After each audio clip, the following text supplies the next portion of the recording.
Assalamualaikum warahmatullahi wabarakatuh. Perkenalkan, nama saya Nelly dari kelas 3A2 dengan NIM F10512111049. Di sini saya akan membahas mengenai hukum Pascal. Pada pembahasan kali ini terdapat 4 bahasan. Yang pertama itu pengertian hukum Pascal, yang kedua rumus hukum Pascal, yang ketiga bunyi hukum Pascal, dan yang terakhir alat yang prinsip kerjanya berdasarkan hukum Pascal. Kita akan memasuki pokok bahasan yang pertama, yaitu pengertian hukum Pascal. Apa sih itu hukum Pascal?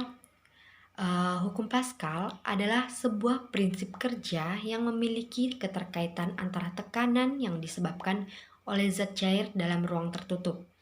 Hukum Pascal ini menggambarkan bahwa setiap kenaikan tekanan pada permukaan fluida harus ditetapkan ke segala arah fluida tersebut. Hukum Pascal memang hanya diterapkan pada fluida, terutama fluida cair saja. Perlu diketahui bahwa fluida adalah zat yang mudah mengalir, seperti zat cair dan gas. Kita membahas tentang mengenai bunyi hukum Pascal. Pada dasarnya, hukum Pascal memang bagian dari berbagai hukum fisika yang ternyata memberikan manfaat bagi kehidupan manusia sehari-hari. Hukum Pascal ini berbunyi seperti tekanan yang diberikan pada zat cair dalam ruang tertutup diteruskan ke segala arah dengan sama besar. Hukum Pascal ini diciptakan oleh ilmuwan fisika asal Prancis bernama Blaise Pascal. Itu sendiri yaitu semua zat yang bisa mengalir. Zat yang dapat mengalir itu tentu saja memiliki kemampuan yang membentuk sesuai dengan wadah yang menampungnya. Misalkan, zat cair tersebut ditampung di sebuah wadah ember, maka akan membentuk layaknya ember tersebut. Perlu diketahui juga bahwa atom-atom dan molekul fluida itu bergerak secara bebas.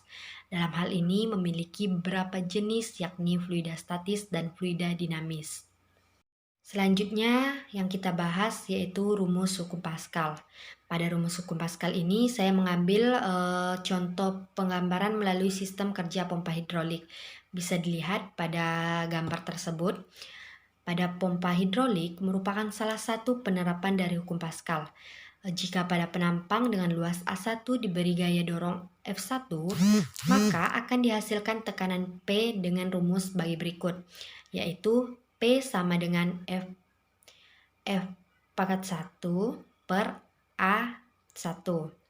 Menurut hukum Pascal, tekanan P tersebut diteruskan segala arah dengan sama besar, termasuk ke luas penampang A1. Pada penampang A2 muncul gaya angkat F2 dengan tekanan, yaitu dengan rumus P sama dengan F2 per A2. Secara sistematif diperoleh persamaan pada gerak pada dongkrak hidrolik dengan rumus F1 per A1 sama dengan F2 sama dengan F2. Atau bisa ditulis dengan F2 sama dengan A2 per A1 dikali F1 dengan keterangan P yaitu tekanan dengan satuan M kuadrat dan F1 yaitu gaya pada penampang pertama dengan satuan N, F2 dengan gaya pada penampang kedua yaitu satuan dengan N juga, A1 yaitu luas permukaan bidang pertama dengan satuan meter persegi, dan A2 luas permukaan bidang kedua yaitu satuannya meter persegi juga. Selanjutnya membahas tentang alat yang prinsip kerjanya berdasarkan hukum Pascal, yaitu ada 3. Yang pertama dongkrak hidrolik, yang kedua alat pengangkat mobil atau pompa hidrolik, dan yang terakhir yaitu rem hidrolik. Pertama kita akan membahas mengenai dongkrak hidrolik. Dongkrak hidrolik yaitu dipakai untuk mengangkat beban berat dengan gaya kecil yang diberikan. Pada dongkrak hidrolik ini terdapat 2 tabung yang memiliki ukuran berbeda. 1 tabung berdiameter besar dan 1 berdiameter kecil. Yang kemudian tabung tersebut diisi dengan air. Lalu setiap tabung juga dilengkapi dengan penghisap. Gaya atau tekanan yang diberikan pada penghisap kecil nantinya akan diteruskan ke penghisap besar sehingga terciptanya gaya angkat ke atas yang jauh lebih besar. Berdasarkan prinsip inilah, dongkrak hidrolik tersebut mampu mengangkat beban berat, terutama dalam menahan mobil ketika hendak menggantikan ban. Pada dongkrak hidrolik bisa dilihat di video berikut ini.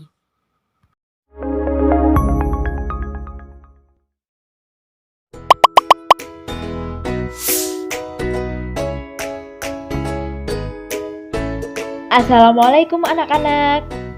Pada kesempatan ini, kita akan belajar tentang hukum Pascal. Hukum Pascal berbunyi, tekanan yang diberikan pada zat cair dalam ruang tertutup akan diteruskan ke segala arah dengan besar yang sama. Hukum Pascal dikemukakan oleh Blaise Pascal, seorang ahli matematika dan geometri. Hukum Pascal dapat diaplikasikan pada dongkrak hidrolik yang banyak dipakai di tempat-tempat servis mobil. Dongkrak ini digunakan untuk mengangkat mobil yang akan diservis. Dongkrak hidrolik terdiri dari dua tabung yang berhubungan berisi cairan. Tabung pertama kecil dan tabung kedua besar. Ketika kita menekan cairan di tabung kecil, tekanan ini akan diteruskan ke segala arah termasuk ke tabung besar. Dengan luas penampang lebih besar, tabung besar akan mampu mengangkat beban yang berat. Yang dimaksud luas penampang adalah luas permukaan atau bidang yang rata dari pipa. Secara matematis dapat dijelaskan sebagai berikut.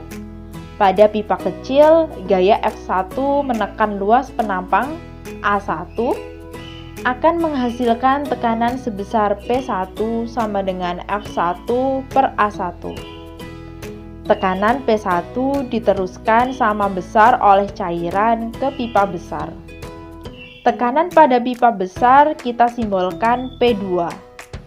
Maka P1 sama dengan P2 sehingga dapat kita turunkan menjadi F1 per A1 sama dengan F2 per A2. F2 adalah besar gaya atau beban pada pipa besar. A2 adalah luas penampang pipa besar.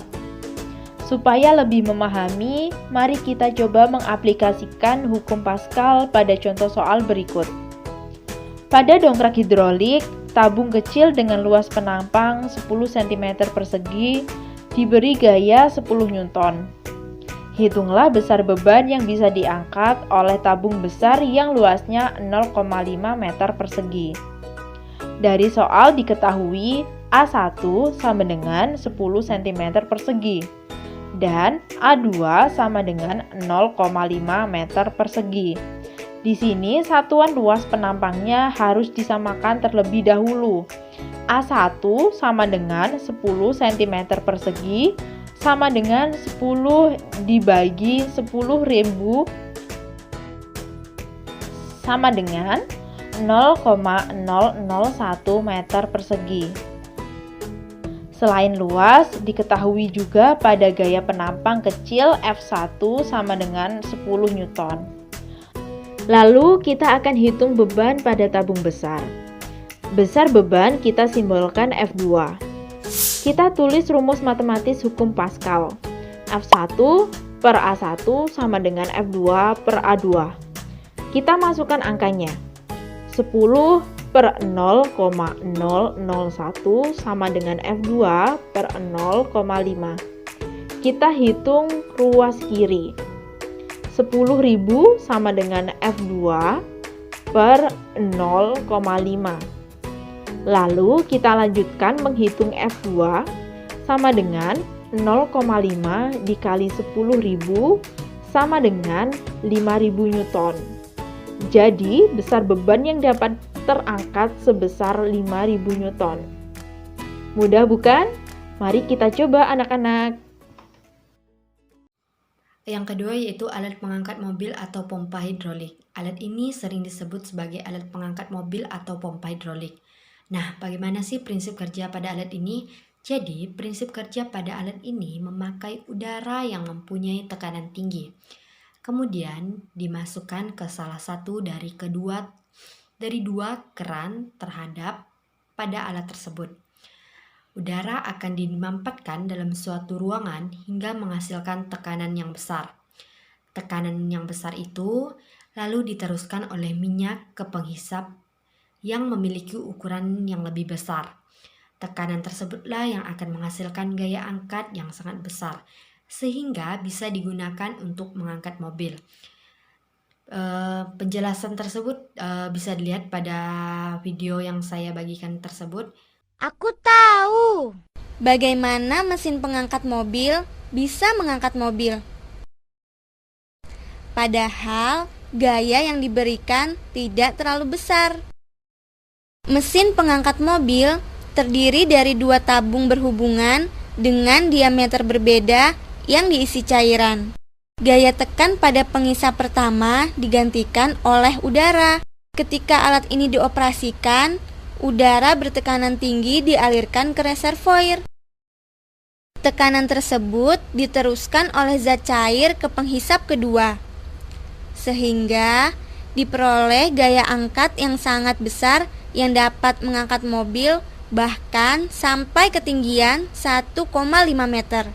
Sampai jumpa. Dan yang terakhir yaitu pada rem hidrolik. Pada rem hidrolik ini kita bisa temukan di sepeda. Pada bagian rem hidrolik terdapat pada pedal rem, silinder master, sepatu jepit, dan minyak rem. Terus bagaimana sih hukum Pascal pada alat rem hidrolik ini? Saat rem ditekan, maka tekanan yang diberikan akan diteruskan oleh minyak rem ke arah sepatu speed melalui silinder rem. Terdapat 4 buah silinder rem, yaitu di bagian di depan dan 2 lainnya di bagian belakang. Sementara itu, pada sepatu jepit akan dihasilkan gaya gesek yang sangat besar, sehingga dapat menghentikan putaran dari roda sepeda. Hal ini karena luas penghisap silinder rem yang memiliki ukuran jauh lebih besar dibanding luas ukuran penghisap silinder master. Hidrolik ini bisa dilihat tayangan berikut ini. Assalamualaikum warahmatullahi wabarakatuh. Rem cakram atau rem hidrolik adalah alat yang bekerja dengan cara menjepit cakram atau piringan yang terpasang bersama roda untuk menghambat atau menghentikan laju kendaraan. Rem hidrolik bekerja berdasarkan hukum Pascal, di mana tekanan yang diberikan kepada suatu cairan di ruangan tertutup diteruskan ke segala arah dengan nilai yang sama besar. Pada prakteknya, jika kita memberikan gaya pada permukaan cairan tertentu, gaya itu akan diteruskan dengan nilai yang sama, meskipun luas penampang dan besar tekanannya berbeda. Komponen-komponen utama rem cakram adalah pedal, piston pada master rem, per, selang, piston pada kaliper, kampas rem, cakram atau piringan yang terhubung langsung dengan roda. Ketika pedal rem diberikan gaya, piston pada master silinder akan menekan minyak rem bergerak menuju kaliper. Gaya yang ditransfer melalui minyak rem ke kaliper akan mendorong piston, sehingga kampas pada bagian luar cakram terdorong keluar kaliper dan bergesekan dengan piringan. Ketika pedal ditekan lebih dalam dan piston tidak dapat bergerak lagi, minyak rem akan meneruskan gayanya ke kaliper, sehingga kaliper terdorong keluar dan menekan kampas rem yang ada di bagian dalam piringan. Gesekan antara kampas rem dengan piringan akan merubah energi gerakan yang ada pada kendaraan menjadi panas. Ketika pedal dilepas, per akan mendorong piston pada master rem, sehingga minyak rem yang ada pada kaliper akan tertarik lagi menuju master rem, dan akan mengembalikan posisi kaliper, piston kaliper, dan kampas rem ke posisi semula. Demikian penjelasan dan animasi sederhana mengenai rem cakram atau rem hidrolik.